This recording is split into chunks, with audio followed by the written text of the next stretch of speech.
Merci de choisir les programmes de Radio Futur Média. Invité tech de ce samedi dans RFM Weekend. Fatou Cheikh Dieng, bonjour. Bonjour Amadou. Vous êtes juriste de formation et vous avez inventé Sénéké. Vous allez nous expliquer c'est quoi Sénéké, c'est quelle langue. On va essayer d'en savoir plus. C'est une application, certainement vous allez nous expliquer comment ça marche, mais également les cibles et les autres aspects. D'abord, ma question, vous êtes juriste de formation, vous êtes dans les tech, vous êtes dans le numérique. Comment vous pouvez nous expliquer cela? De mon cursus, mais aussi de ma personnalité, on va dire. Je suis juriste de formation, donc spécialisée en droit public.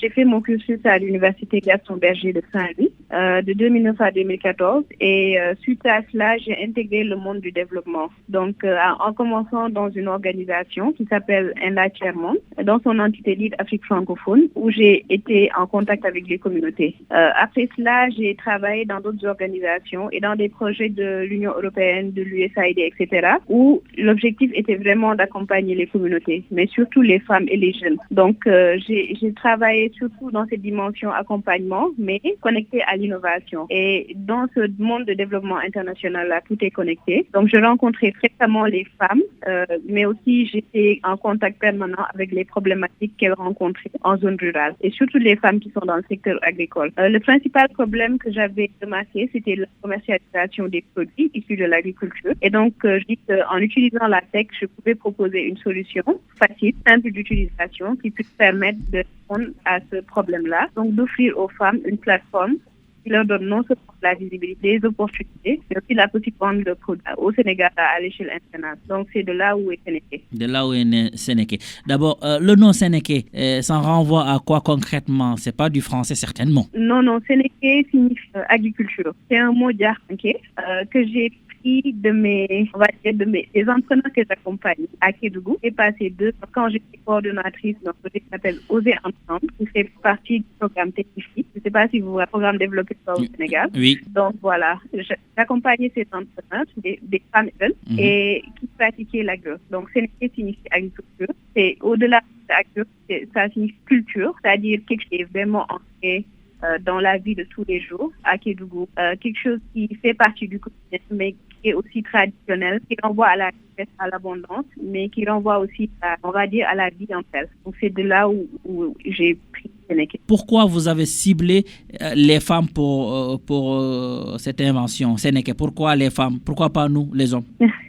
Alors, c'est des questions à tous les entrepreneurs, parce que même les entrepreneurs qui ont participé à la phase de test sont en majorité, on va dire 50% d'hommes, 50% de femmes, mais Sénéké fait focus sur les femmes, parce qu'on sait qu'en zone rurale, les femmes sont motrices de développement, on va dire. Donc, elles sont consultées en GIE, elles pratiquent l'agriculture, la production agricole, la transformation. Elles font de l'éducation financière. Elles sont bien dans tout ce qui est épargne, etc.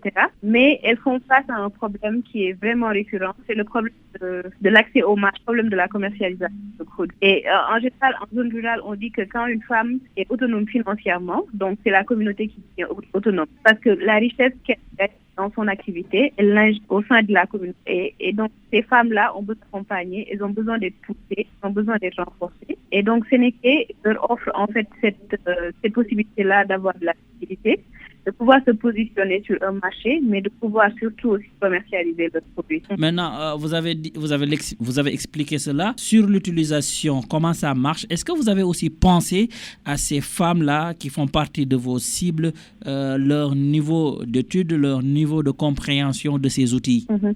Oui, bien sûr. Parce que même avant la création de Sénéké, l'étude de marché s'est faite en zone rurale. Donc, parce que les utilisateurs sont en milieu rural. Et moi, personnellement, je suis placée pour action-là. Et j'ai été en contact avec les potentiels utilisateurs et je leur ai posé des questions. Je leur ai demandé, je leur ai dit, est-ce que vous pensez que vous seriez en mesure d'utiliser cette plateforme déjà qui vous permettent de vendre produits. Certains ont été vraiment très cash en disant qu'elles n'avaient pas fait, etc. Je ne saurais pas comment s'y prendre.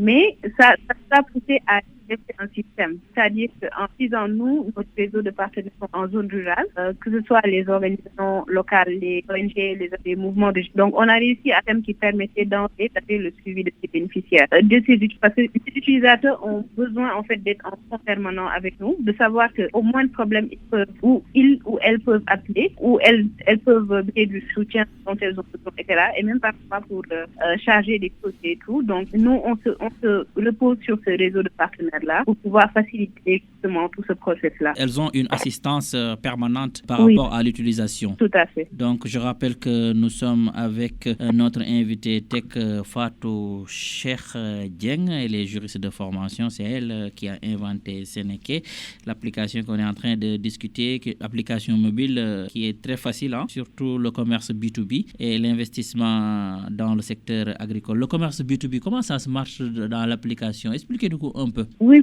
l'utilisateur se crée un compte, on va dire, sur la plateforme. Donc, dès qu'il crée le compte, il peut accéder à un tableau de bord. Ce tableau de bord-là lui permet non seulement de charger ses produits, mais aussi d'avoir un système, on va dire, de gestion intégré. C'est-à-dire, si par exemple, vous avez un agriculteur qui n'avait pas l'habitude de savoir comment est son stock, qui n'avait pas l'habitude de savoir combien il a en termes de kilogrammes, par exemple, de fruits, etc., ou bien d'avoir l'assuration, ou bien de suivre les commandes de ses clients, etc., tout est automatisé dans la plateforme. Ça lui permet, on va dire, c'est comme une SAS qu'il a au sein de la plateforme. Et donc, il charge ses produits automatiquement dans sa pique et les produits apparaissent, sont visibles pour les clients. Et donc, quand un client vient, recherche un produit, automatiquement, il va voir dans cette catégorie de produits-là tous les produits des utilisateurs qui sont dans la catégorie. Et donc, le client peut choisir n'importe quel produit, commander, se faire livrer. Et tout est automatisé dans la plateforme. Et aussi, il y a une fonctionnalité qui permet vraiment, on va dire, le renforcement de capacité. Parce qu'il y a une fonctionnalité qui s'appelle Seneke Club, que dès que l'utilisateur rejoint cette, on va dire, cette zone-là, en utilisant cette fonctionnalité, donc il a accès à des opportunités de formation, des vidéos audio qui peuvent expliquer, par exemple, comment est-ce qu'on vend les produits, quelle est la bonne manière de vendre les produits, etc. et tout, mais aussi des informations, des événements qui touchent le secteur agricole. Tout est vraiment intéressant. Ça facilite ce processus, ce parcours arrière-là, l'utilisateur de là.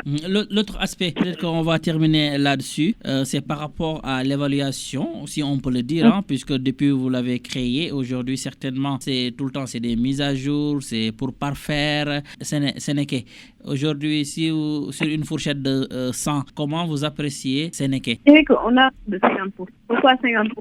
Et ça, c'est à notre niveau. C'est parce qu'on se dit que jusqu'à présent, on doit renforcer cette partie-là des livraisons de produits. Parce que la plupart des vendeurs aujourd'hui, des utilisateurs, donc des entrepreneurs, n'ont pas ce moyen-là de stocker leurs produits, de faire de telle sorte que les produits ne périssent pas avant qu'ils aient aux clients. Et donc, nous, on est en train de réfléchir sur un système qui consiste à mettre des stockages un peu partout pour qu'au moins cette transition-là de vendeur à l'acheteur se fasse sans que ça n'altère la qualité du produit. Ça, c'est vraiment le point sur lequel on est en train de travailler. On est en train de renforcer l'expérience utilisateur de la plateforme. D'ailleurs, on est en train de configurer toute la plateforme justement pour permettre à toute personne qui l'utilise sentent cette dimension en fait de facilité, d'accessibilité, mais aussi que la plateforme est incontournable et qu'on puisse se dire que, OK, quand j'ai besoin d'un produit agricole aujourd'hui, je peux l'avoir, soit aujourd'hui ou demain, et que quel que soit le besoin que je peux avoir en termes de produits maraîchers, en termes de céréales, etc., en termes de farine et tout, que le produit soit transformé au but, que je peux y accéder en quelques clics, en fait, que je sois au Sénégal ou bien que je sois en Côte d'Ivoire, etc. Merci beaucoup de nous avoir accordé cet entretien, Fatou Cheikh Dieng. Je rappelle que vous êtes juriste de formation et vous avez inventé Seneke, une application mobile qui facilite le commerce B2B et l'investissement dans le secteur agricole. Merci. Merci beaucoup Amadou.